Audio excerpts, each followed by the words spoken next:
Hello, my loves. I want to start with gratitude. I'm sitting here on a baby blue gray Vancouver day.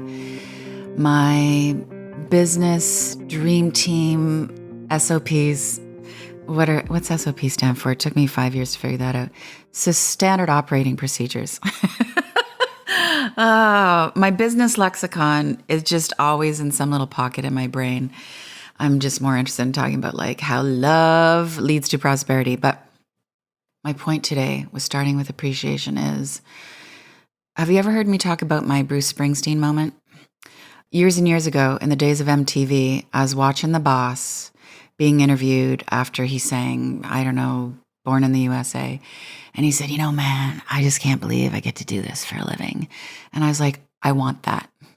I don't want to sing, but I want to have that feeling. And today, sitting in my living room, I just record this podcast that's had millions of listens on my phone with a tiny little microphone.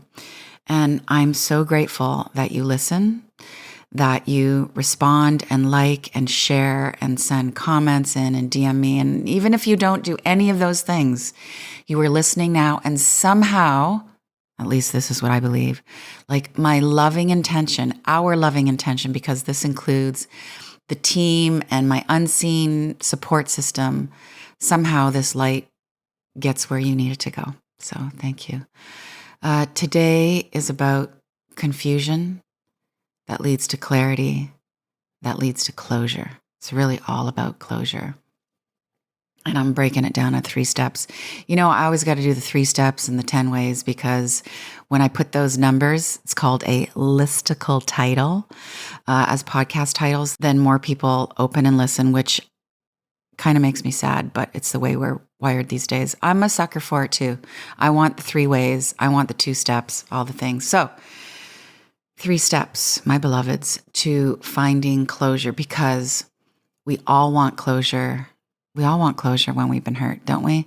No one wants to live with the mess of being, you can fill in your own blanks here, of being betrayed or dumped or ghosted or lied to or left or fired or gossiped about or cast out or canceled or abandoned or just generally misunderstood.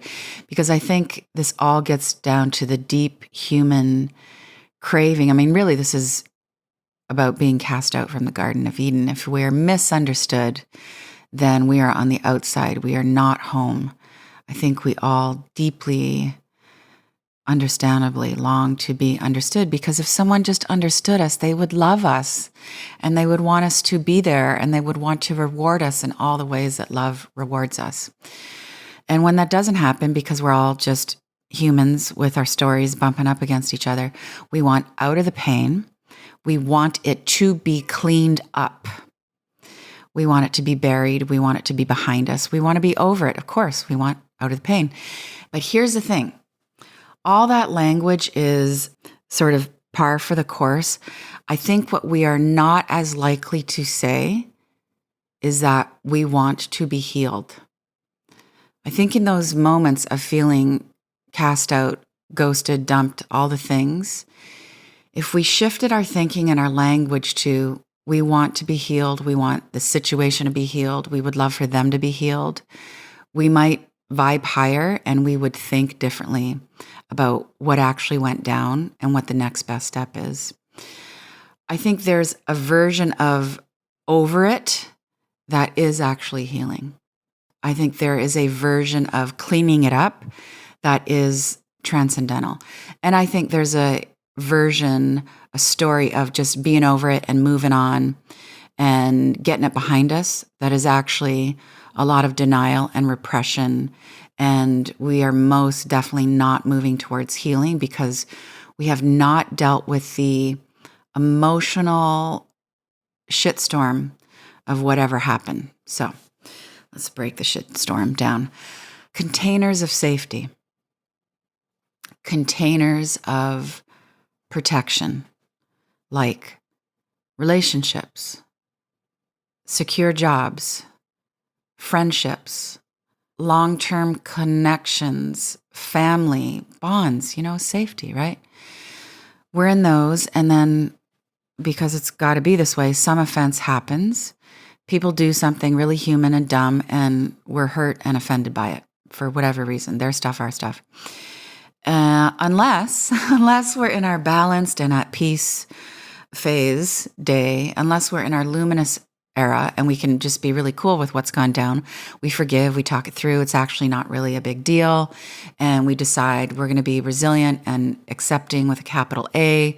We're going to be in our virtue, and it makes us stronger, right? But here's the common reality for most of us. We're under pressure. We are dysregulated. And therefore, when the offense happens, we typically, understandably human, we go into fight, flight, freeze mode, and we run. Okay. I want to break down what we're actually running from. I think this is really where the most useful clarity comes. I think we run from the pressure of seeing the uncomfortable things, the ugliness of what's really gone down. We run from the discomfort. We run from the pressure of sitting with the pain. I think we run from our own inadequacies. And I'm saying this with love. Most of us, I would love it for the monks, for the avatars, for the bodhisattvas who are listening to this, from their caves, their monasteries, their perches of luminosity. I love that you are tuning in. I'm so glad to have you. But for the rest of us, we are wanting to bury the pain because we're bolting from our incapacity to be with the pain. We feel unable to hold all of the parts. We feel unable to hold all of the parts. And I am here to tell you, as someone who loves you, you have the capacity to hold all of the parts. Your pain, their pain, the things you didn't see, the shadowy stuff. This is why we're here. This is really the essence of a heart-centered life. Learning to expand our capacity to hold all the stuff that's going down. We think that we're unable to rise above it. And that is a really degrading thought, actually, that we think like we're not up for what we have created. We think we are not up for what our soul, our highest divinity, has delivered to us. We think we are incapable of tending to our own pain. We think we are not as loving as we need to be in this situation. We are disgusted by our own perceived inadequacies around loving. We think we're not capable of loving enough. We think that we are mostly projecting, and maybe we are mostly projecting, but we have the love to heal our projections and everything we're laying on everybody else. So we're in those sanctified, safe containers. The offense happens, and it's a lot of pressure to deal with our shadow and their shadow, and so we run. Okay, so let's keep going with what are we running to? Well, I think we're conditioned, we're trained. The New Age is especially good for this. So is Catholicism, really any organized religion, of which I consider the New Age to be. We're conditioned to believe that somewhere else is going to be better, that there is refuge, that there is more love, there is more comfort, there is more money, more answers, more seeing, more being understood, somewhere other than where we are right now in this container where the offense has occurred. There's going to be a better friend who understands us more better. There's going to be someone who's really going to stand up for us and protect us. There's going to be a job that's not going to be so demanding. There's going to be a job that doesn't require us to deal with our personal shit, that pays us better. There's going to be a city that really gets our political ways. There's going to be a culture, another culture that's going to dig our medical freedom loving democratic Republican sanity, traditional progressive ways. Some other group is going to get me more than this group right now who does not get me and has caused some offense and pain. You don't get me, so you hurt me. So I'm going to find a situation that is better at getting me. See, we really just all want to be understood and seen and loved for what is understood and seen. When that doesn't happen, who wants to hang out there, man? You know, we want closure. when we have been hurt. I repeat, no one wants to live with the mess of being betrayed, dumped, ghosted, lied to, fired, left, gossiped about, cast out, canceled, abandoned, misunderstood. Back to the conditioning and what we're running to. So we're clear. Are we all clear on what we're running from? The pain. Okay. We are also running to thinking that someone else is actually going to help us figure this out. So this is where, and I'm pro coach and I'm pro therapy. I'm pro support. Oh my God, please, we cannot do this alone. But this is where we go to the therapist and we go to the astrologers. Specifically, we go to the astrocartographers to tell us where we should live because this place does not work for us. There's a lot of seeking, right? After the pain comes a lot of seeking for comfort from other sources. Let me put it in a really succinct way. We're conditioned to believe that we're going to find wholeness and belonging under a different set of circumstances. All right. And this can go one of two ways. So here's the light way. Here's the happy, easier way, the fulfilling way. Sometimes that's true. Sometimes we will find wholeness and belonging under a different set of circumstances. So the toxic situation, the offense in the previously safe container, the heartbreak propels us, it awakens us to see our worthiness, to raise our frequency, and we magnetize to us. We create a truly healthier fit. We consciously create an upgrade. Love it. Happens all the time. And finding our people, our tribe, a new support system, finding our loves. It's so awesome. It's the blessing. It's the blessing of being on this planet together. And when we find that kind of resonance in relationship, whether it's a job, a lover, a deeper conversation with someone we've been in a relationship for a long time, we have that forgiving breakthrough with our moms and our dads and our brothers and our sisters. It's like, wow, I didn't know how amazing you are. When that happens, we are co-regulating our nervous systems. Those new situations, containers, people are legit facilitators of healing. May it be so for all of us. May we consciously create those upgrades. I did that with my man. I am married to someone who is so good for my nervous system because he is a gentle giant. He's a quiet person. Never saw myself with a quiet person. And guess what? I've learned that what I need, I actually crave for it deeply more than I ever thought, is quiet. Even though it comes with its shadow side. And sometimes I'm like, speak up, please, my love. But I upgraded. Yeah.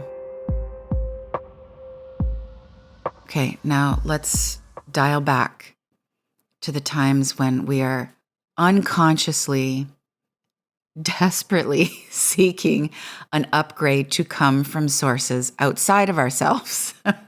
The new. The new therapist, the new job, the new person, the new way of being. Someone's going to change. They're going to get new for us so we don't have to change. Okay, so even if we can get ourselves into new situations, if we have not healed the emotional upset that propelled us into the new situation, the new relationship, the past pain is still lingering, right? We haven't dealt with it. It's in our back pocket. Old pain, back pocket, new situation. Pain hasn't gone away yet. And it's not actually going to go away until we actually deal with it. So we can't just keep leaving.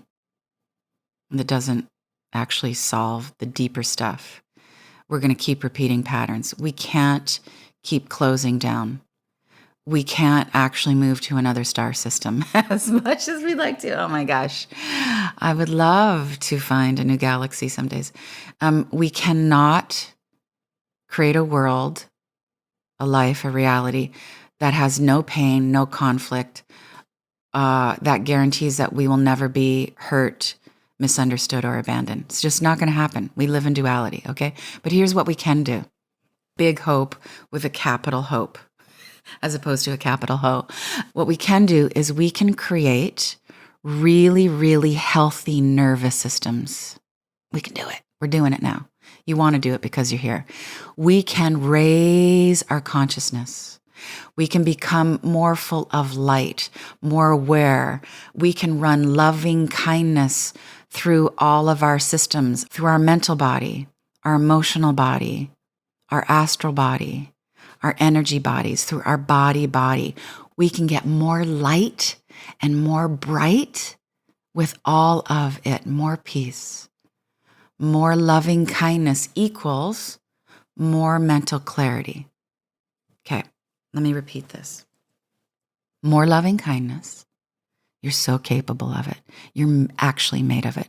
You have incarnated to see your true nature, which is the stuff of love. Okay, that's the awakening. More loving kindness with yourself, with them, with all the content, leads to more mental clarity. When we have more mental clarity, it's essential, by the way. Love, amazing, but you got to be thinking clear. When you have more mental clarity, you're going to have way less emotional confusion. More mental clarity means that you are the leader of your life and your decision making, not your messed up emotionality. You are going to have, and this is a good thing, you're going to have fewer highs and fewer lows. You're going to be less manic. You will be less shocked when things happen. And for those times when you are shocked and you feel blindsided, you will be able to recover more quickly. You won't get thrown off a center. You're not going to wig out. You're not going to do silly stuff. You're going to be more flexible, more resilient, more heart-centered, more grounded. So when there's big emotions from all the betrayals, we're in those safe containers, the offenses happen, then there's going to be confusion. We really got to get this. Emotionality equals confusion. We think the strong emotion is the clarity. It isn't. We think, I'm so angry. We're so clear in our anger, in our sense of betrayal, in our sense of rejection. It feels so sharp and so strong. We think that's real, but it isn't. Those highs, those lows, those fluctuations are actually watery. They are not truth. They are confusion. And when we are in those emotional, confused states, those are the worst times to form opinions, to make declarations, to bust a move. When we're really emotional, it's impossible to see the next best move to make. It's impossible to think with love. We don't actually know if we should break up. Maybe breaking up is the most loving, enlightened thing to do for everybody. But we don't know if we're super emotional. We don't know if the best thing or the worst thing is to cut ties. Should we just relax with this situation? Should we just let go this shitty treatment? Maybe. Maybe not. Should we keep going? Maybe your soul is saying, absolutely, proceed. Maybe your soul is saying, no, you need to make a hard right turn now. Do they have a point? Maybe they don't have a point. Maybe you are so right. Maybe they absolutely have a point, and we should just exhale and go deeper. Maybe we should make a radical change. But if you're in that emotional pain, you're not going to know if any of those options are the right option. You will not be seeing clearly. In those emotional states, it's highly likely that if we can't get a grip, we're going to do all the dumb things. We're going to stay when we should go, and we're going to go when we should stay. Let me give you a personal story of extreme emotionality. I had a friend ghost me. This is a story I've not yet told. It was a decades-long friendship. We'd been through all kinds of life experiences together. We had rescued each other, and there were lots of great things that we helped each other accomplish. It was a big relationship. That person got into a romantic relationship with somebody else. So this was a friendship for me. It wasn't a romantic relationship. Okay, so this friend gets into a romantic relationship that we both agreed was super toxic. Like, the friend would say to me in great detail, explain the forms and the degrees of toxicity and how this relationship was really bad for them. And I couldn't disagree. But I made two things very clear to this friend, that I didn't really want to hang out with them and their new person, but I would. And if they really got clear and made a declaration and could transform the relationship so that in their heart of hearts, they believed this was good for them and they wanted to marry this person, I would not only celebrate them, honor them, vacation, hang out with them, I would officiate their wedding. Whatever this friend decided was healthy for them, I was going to support this friend, as we do when there is love, right? Think about all your friends who are married to people that are really challenging. I mean, no one gets out of, anyway. Okay, so my friend breaks up with their toxic person. And as we all do, my friend gets back together with this toxic person. And I think not so coincidentally, at the same time, my friend super ghosts me.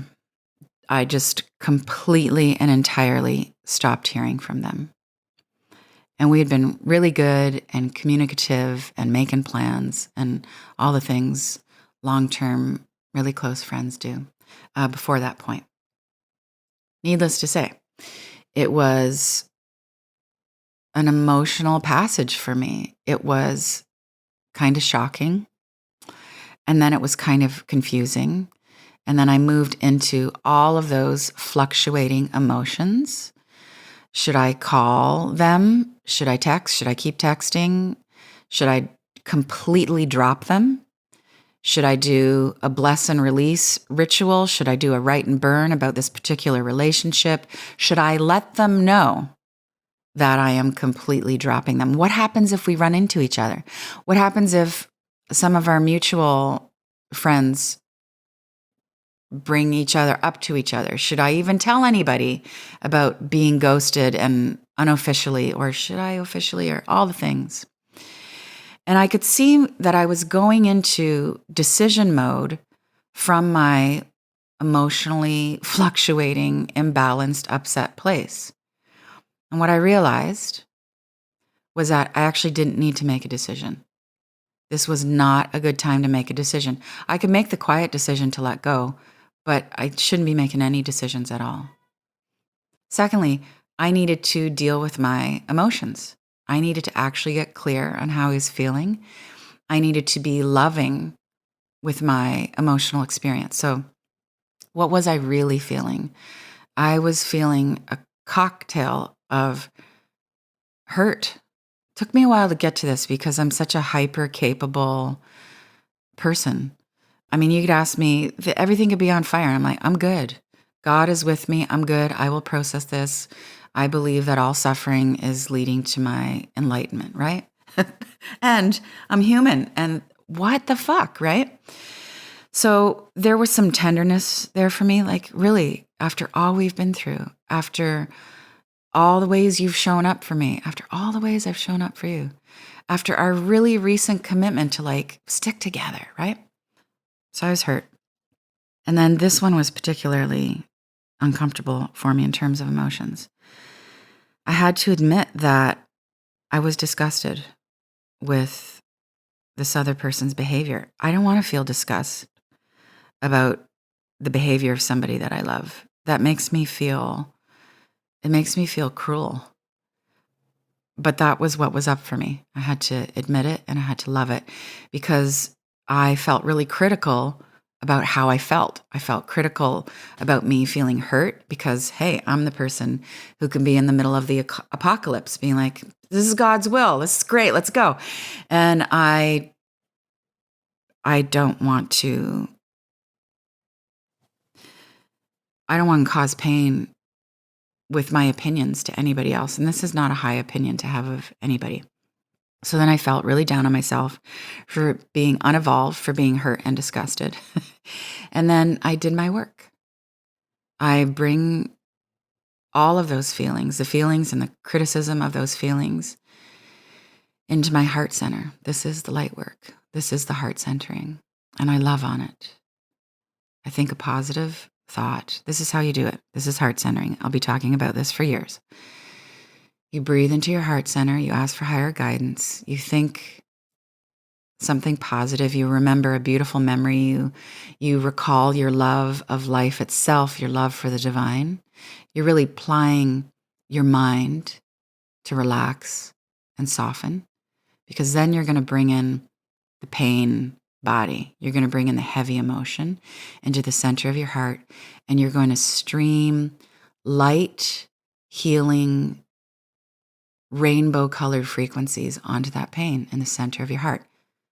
You can only transform, transmute, heal something when you intentionally bring it into your heart. That is the portal of healing. That's the recipe. That's the mantra. That's the alchemy. Okay, so back to alchemizing my hurt and disgust. I was working with it, and the emotionality settles down. I start to think more clearly. I can see how, even though there was a lot of time and a lot of experience with this relationship, the roots were quite shallow. There was kind of a repeating theme of distrust and kind of questioning in the relationship. It was hard to look at. And I was able to find closure. I'm going to walk you through this so you can see. So first, I'm dealing with my emotionality.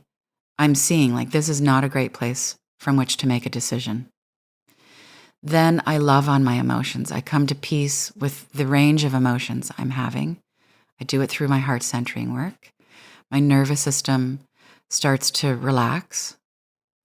And then I make my next move, which for me was a quiet letting go and a quiet resolution. So I didn't need to announce it. The letting go had occurred. I was ghosted. And I realized like this is not how I want a relationship to be. And if this person needs me, I will be there. Yeah, if they need me, I will be here for them. And that is pretty much my policy. Well, not pretty much. It is most definitely 1000% my policy with any human I've ever met in my whole life. If you need me, I will be here for you to the best of my ability. It may require you reaching out. It may not mean we're having holiday dinners together and we're back on track. But if I can help you out of an agonizing situation, I am on the planet to do that. Resentment free. Because why wouldn't I? Because love. And that's the closure. So let me turn it into 3 handy steps for you. This is how we heal. This is how we find closure. This is how we get beyond the emotions. So first of all, you got to do the light work so that you can dissolve the emotional confusion. Do the light work, whatever those practices are for you. Heart centering, hello, being in my heart centered membership. By the way, we're going to be opening the doors for the heart centered membership in February of 2025. If you want to get on the wait list for this really, truly healing safe container, go to daniellelaporte.com/membership. Maybe for you, the healing is walking. It's your contemplation. It's your church. It's your art. It's being in those safe containers that you already have. You go in those spaces to give your emotions space. And then you think more clearly, essential. And then, secondly, you do what needs to be done. You do the micro move of letting it all be okay. You just get over it. You move on. You do the macro move of huge gesture of welcoming, of change, or moving, or quitting, or breaking up, or asking for the course to be corrected, right? You do what needs to be done. And then, as you're moving forward in that heart-centered doing, the pain that's been underneath the surface really, truly begins to heal because you're bringing in new energy, fresh movement, life force, soul qualities, love. And that's when the actual closure happens. The closure isn't just a mental decision. You can mentally set the intention that you want closure, but you need to back up the intention for closure with loving kindness. And then you know what happens? Forgiveness. Forgiveness glides in. Forgiveness always follows the closure. It's wrapped in there together. Forgiveness glides in, and then you know what happens? Your whole life expands. So let me say it a different way. We do the loving, and the lucidity and the coherence comes. And then clarity dawns. You see the next right move. And then you walk towards closure. Closure can't be found without the emotional clarity. Closure cannot be found without loving all of the emotions that have showed up. And it's the love that gets the emotionality, the hurt, the betrayal, the feeling, wait, let me recall this. The mess of being betrayed, dumped, ghosted, lied to, fired, left, gossiped about, cast out, canceled, abandoned, misunderstood. All of the confusion that those experiences create begins to find rest. That rest leads to clarity. That clarity leads to the closure. And once we've reached that closure, then the pain, really, truly, truly, I can almost promise, the pain begins to dissolve. It'll feel miraculous. You may look back and think, wow, I've come so far. And you're firmly in your heart. You've turned this into a heart-centered experience. You've run the pain scenario through your vessel of love. Yeah, your true nature.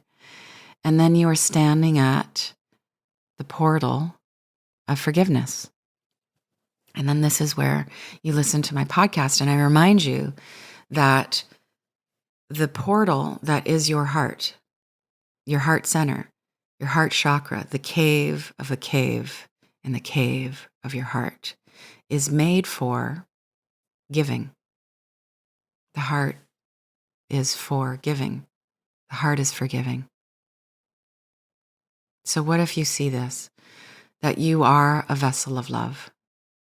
You see yourself. Maybe you want to close your eyes, take a deep breath right now and do this. You see yourself overflowing with light. You are emanating radiance. You are abundantly giving all of your deep, profound beauty. You are walking through the world as a blessing of goodness. High vibe wherever you go. And why are you doing this? Because it is the joy of being your higher self, your true nature. Why are you doing this? So that others can thrive. We know this. It's a deep, deep truth, universal law. It is in giving that we receive. The more we forgive, the more we are forgiven. The wheel turns indefinitely, reliably, eternally. It's a relief. It's a joy. It's the joy of closure. So one more review. Feel like we need it. Don't run. Go deeper. Hold your emotions. Parent them. Love on all of your feelings, especially the uncomfortable ones. Be really, really gentle with all of those emotional fluctuations. Be gentle with your high. Gently welcome the high. Gently welcome the low. And then the confusion starts to settle down, okay? Do not make decisions when you are emotionally jacked, okay? Okay. Do the work.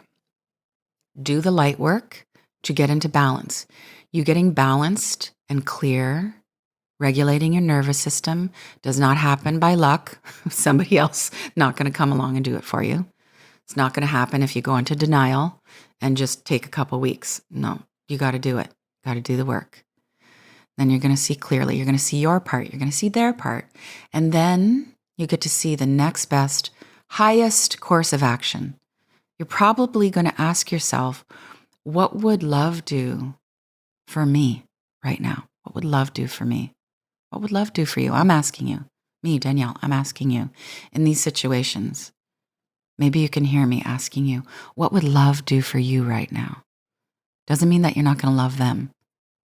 Because I think if it's loving for you, It won't cause harm to them. It will be neutral, right? The epicness of love neutralizes all situations. It's so vast. It's so big. It's got so much space. It loves everything as is. Everything can just chill. Chillin' is neutralizing.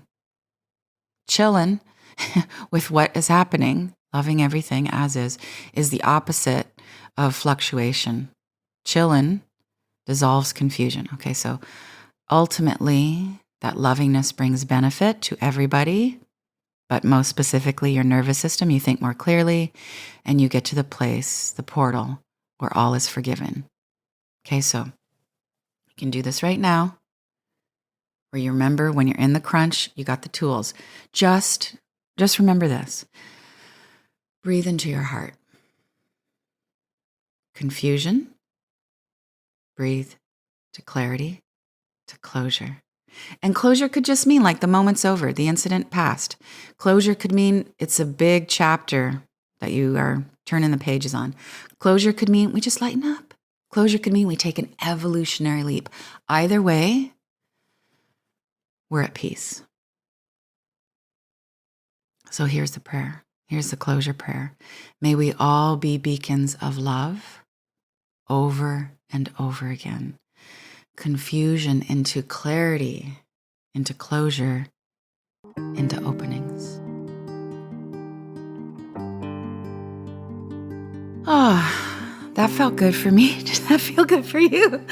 Okay, speaking of openings, as you may know, I have returned from a life transmutational, really is the word, trip from Egypt. I'm going to tell you all more about it. I would like you to know, if you are feeling the call to go to Egypt, my beloved sister, Joey McCune, is running another trip to Egypt. I have no interest in this other than getting people to the power place on the planet called Egypt, where I think the original medicine exists, where you are bound to get a light download. She is taking her next trip there in February of 2025. You got to get on it. It's filling up. Head to sacredjourneys.com, sacred with a K, SAKREDJOURNEYS.com. You get all the information. Follow her on Instagram, Sacred Journeys. She's on Instagram at Sacred Journeys, plural. And there are lots of opportunities and other people to go to Egypt with. And you can get on the tours with the 40 plus people, and you can learn more about the codes and the temples and the hieroglyphics. And you can go with Joey, who is actually facilitating, curating a healing experience. You go from temple to temple to receive these activations from someone who is a really powerful sound healer herself and is doing this with great intentions. And there's lots of endorsements on her site. If you're feeling the call, I would vote. Go with Joey. All right, here's what's coming for you. In the next episode, we are going to talk about what it really means to say, I love you. What do you really mean? How do you really mean it? I have some ideas for you. It's going to be a short, sweet, deep episode, much like my 5 feet, 5.5 inch self. Short, sweet, and deep. As always, I'm so glad you're here. Go like it. Go spread the love. I'll be here next week with love. Danielle. Thank you so much for listening, for feeling, for spreading the word with love.